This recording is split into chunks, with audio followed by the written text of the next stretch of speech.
BBC বাংলার সান্ধ্য অধিবেশন প্রবাহতে আপনাদের স্বাগত। আজ আপনাদের সাথে লন্ডন স্টুডিও থেকে আছি মানসী বড়ুয়া। বাংলাদেশের সর্বশেষ গুরুত্বপূর্ণ আপডেট সংবাদ আপনাকে স্বাগত। শুরুতেই সংবাদ শিরোনাম, পরে বিস্তারিত। প্রথমেই জানাবো আমাদের হাতে থাকা সর্বশেষ গুরুত্বপূর্ণ সবথেকে তাজা আপডেট সংবাদ। বিএনপি প্রার্থী জালাল উদ্দিনের দেশ ত্যাগে নিষেধাজ্ঞা। বিদেশে অর্থ পাচার এবং জ্ঞাত আয় বহির্ভূত সম্পদ অর্জনের অভিযোগে ত্রয়োদশ জাতীয় সংসদ নির্বাচনে চাঁদপুর ২ মতলব আসনে বিএনপি মনোনীত প্রার্থী ড মোহাম্মদ জালাল উদ্দিন সহ ৫ জনের দেশ থেকে নিষেধাজ্ঞা দিয়েছে আদালত। আজ আদালতের বিচারক মোহাম্মদ আবদুল্লাল মামুন এ আদেশ দিয়েছেন।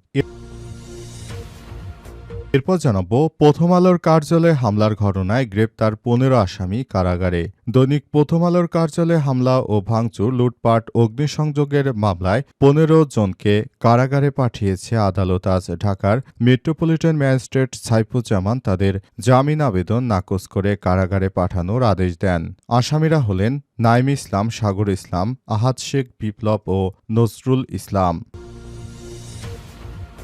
এদিকে নির্বাচনে ভয় থাকবে না, থাকবে নির্ভীক মত প্রকাশ। ভোটের গাড়ি যাত্রা শুরুর উদ্বোধন ভিডিও বার্তায় বললেন প্রধান উপদেষ্টা। সবাইকে গণভোটে হ্যাঁ-সূচক ভোট দেওয়ার জন্য আহ্বান জানিয়েছেন তিনি। প্রধান উপদেষ্টা প্রফেসর ড মোহাম্মদ ইউনূস বলেছেন, আমরা এমন নির্বাচন চাই যেখানে থাকবে না কোনো ভয়, থাকবে শুধু জনগণের নির্ভীক মত প্রকাশ। সেই পরিবেশ নিশ্চিত করতে সরকার বদ্ধপরিকর। তিনি বলেন, আপনি দেশের মালিক, এদেশে আগামী ৫ বছর আপনার পক্ষে কে দেশ চালাবে সেটা আপনি ঠিক করবেন। আর সবাইকে গণভোটে হ্যাঁ ভোট দেওয়ার জন্য আহ্বান জানিয়েছেন প্রধান উপদেষ্টা। এবারে জানাবো, ভোটার হতে ২৭শে ডিসেম্বর আবেদন করবেন তারেক রহমান। বিএনপির ভারপ্রাপ্ত চেয়ারম্যান তারেক রহমান আগামী ২৭শে ডিসেম্বর ভোটার হবেন বলে জানিয়েছে দলটির স্থায়ী কমিটির সদস্য সালাউদ্দিন আহমেদ। আজ আগারগাঁও নির্বাচন ভবনে প্রধান নির্বাচন কমিশনার সিসি এএমএম নাসির উদ্দিনের সঙ্গে বৈঠক শেষে এসব তথ্য জানান তিনি। এবং সর্বশেষ জানাবো, ভারতীয়দের জন্য ভিসা সার্ভিস বন্ধ করল বাংলাদেশ। ভারতীয়দের জন্য এবার ভিসা সার্ভিস বন্ধ করেছে বাংলাদেশ। দেশটির রাজধানী দিল্লিতে অবস্থিত বাংলাদেশ হাইকমিশন এই সিদ্ধান্ত নিয়েছে। আজ দূতাবাস সূত্র থেকে বিষয়টি নিশ্চিত করা গেছে। এই ঘটনার পর থেকে পুরো পরিস্থিতি থমথমে অবস্থা বিরাজ করছে। প্রিয় দর্শক, এতক্ষণ শুনছিলেন সংবাদ শিরোনাম, এবারে বিস্তারিত। তবে তার আগে বন্ধুরা, অনুরোধ থাকবে এই সংবাদটিতে একটি লাইক দিন। এই চ্যানেল আপনি নতুন হয়ে থাকলে আমাদের সংবাদটি দেখতে দেখতে চ্যানেলটি সাবস্ক্রাইব করে রাখুন। কমেন্ট করে বন্ধুরা আপনার মূল্যবান মতামত জানিয়ে দিন আপনি বিশ্বের কোন দেশ থেকে বা বাংলাদেশের কোন স্থান থেকে আমাদের সংবাদটি দেখছেন এবং শুনছেন। আর বন্ধুরা, সংবাদটি আপনার সোশ্যাল মিডিয়া ফেসবুকে শেয়ার করে বন্ধুদেরও দেখার সুযোগ করে দিন। গাজা যুদ্ধে আপনি যদি নিরীহ ফিলিস্তিনিদের ভালোবেসে থাকেন, কমেন্টে ইয়েস লিখে বিশ্ববাসীকে জানিয়ে দিন। এবারে বিস্তারিত। বিএনপি প্রার্থী জালাল উদ্দিনের দেশ ত্যাগে নিষেধাজ্ঞা। বিদেশে অর্থ পাচার ও জ্ঞাত আয় বহির্ভূত সম্পদ অর্জনের অভিযোগে ত্রয়োদশ জাতীয় সংসদ নির্বাচনের চাঁদপুর ২ মতলব আসনে বিএনপি মনোনীত প্রার্থী ড মোহাম্মদ জালাল উদ্দিন সহ ৫ জনের দেশ ত্যাগে নিষেধাজ্ঞা দিয়েছে আদালত। রোববার ২১শে ডিসেম্বর দুদকের তদন্ত কর্মকর্তার আবেদনের পরিপ্রেক্ষিতে ঢাকা মহানগর সিনিয়র বিশেষ জজ আদালতের বিচারক মোহাম্মদ আবদুল্লাল মামুন এ আদেশ দিয়েছেন। দুদক পরিচালক মোহাম্মদ আখতার হোসেন এই তথ্য নিশ্চিত করেছেন। ড মোহাম্মদ জালাল উদ্দিন ছাড়া বাকি অভিযুক্তরা হলেন শাহনাজ পারভিন, সাইদ মোহাম্মদ রিজভী, সাইদ মোহাম্মদ আলভি ও আয়শা তাসমিনা তানিভি। দুদকের আবেদনে বলা হয়েছে, গোপন সূত্র থেকে জানা গেছে অভিযুক্ত ব্যক্তিরা দেশ থেকে চেষ্টা করছেন। তারা বিদেশে পালিয়ে গেলে অনুসন্ধান কার্যক্রম ব্যাহত হওয়ার পাশাপাশি গুরুত্বপূর্ণ তথ্য প্রমাণ সংগ্রহে জটিলতা তৈরি হতে পারে। সুতরাং তারা যেন বিদেশে পালিয়ে যেতে না পারে সে ব্যবস্থা করতে হবে। সে কারণে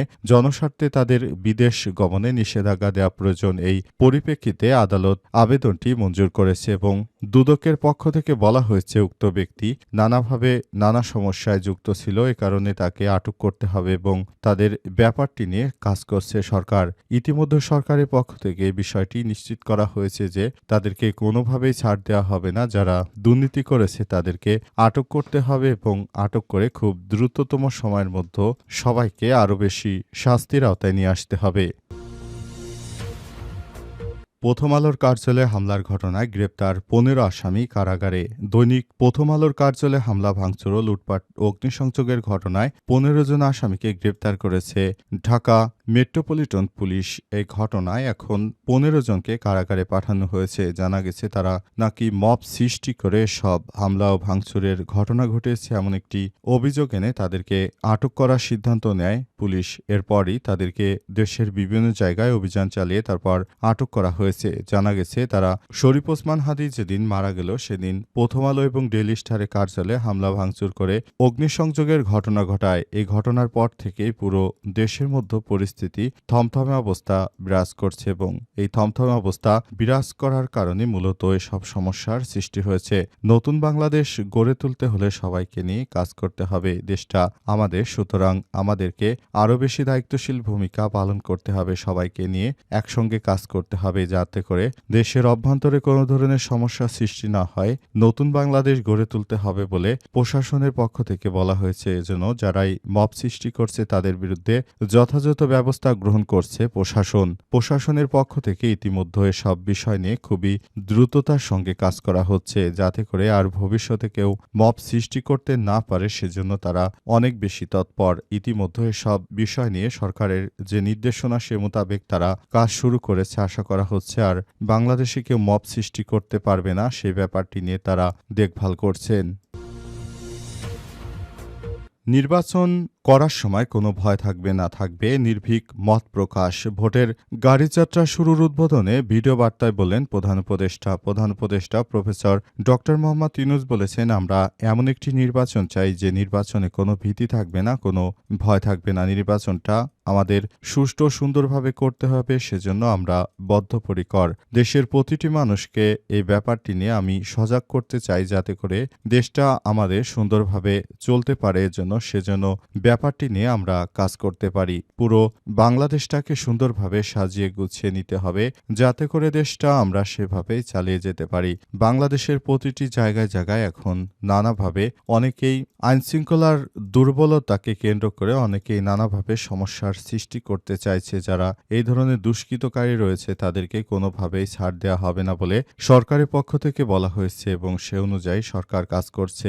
ইতিমধ্যে সরকারের পক্ষ থেকে এসব বিষয় নিয়ে সেভাবেই কাজ করা হচ্ছে। নতুন বাংলাদেশ গড়ে তুলতে হলে অবশ্যই এসব বিষয় নিয়ে কাজ করতে হবে, কিন্তু সরকার এইসব বিষয়েও খুবই গুরুত্ব সহকারে দেখছে এবং সরকার চায় এবারের নির্বাচনটা যেন ইতিহাসের সবথেকে ভালো মানের একটি নির্বাচন হয়, সে অনুযায়ী সরকার কাজ করছে। সরকারের পক্ষ থেকে সুষ্ঠু নির্বাচন করার ছাড়া আর কোনো বিকল্প নেই বলে অন্তর্বর্তীকালীন সরকারের প্রধান উপদেষ্টা প্রফেসর ডক্টর মোহাম্মদ ইউনূসের সরকার জানিয়েছে এবং সে অনুযায়ী বাংলাদেশে এবার একটি সুষ্ঠু সুন্দর নির্বাচন অনুষ্ঠিত হবে। এই নির্বাচনের মাধ্যমে বাংলাদেশের প্রতিটি মানুষ যার যার ভোটাধিকার প্রয়োগ করতে পারবে বলে আশাবাদ ব্যক্ত করেছেন অন্তর্বর্তীকালীন সরকারের প্রধান উপদেষ্টা প্রফেসর ডক্টর মোহাম্মদ ইউনূস। সে অনুযায়ী তিনি বাংলাদেশটাকে সুন্দরভাবে সাজিয়ে গুছিয়ে নিচ্ছেন এবং এই নির্বাচনটায় সবাইকে গণভোটে হ্যাঁ ভোট দেওয়ার জন্য আহ্বান জানিয়েছেন। পাশাপাশি সবাইকে নতুন বাংলাদেশের শুভেচ্ছা জানিয়েছেন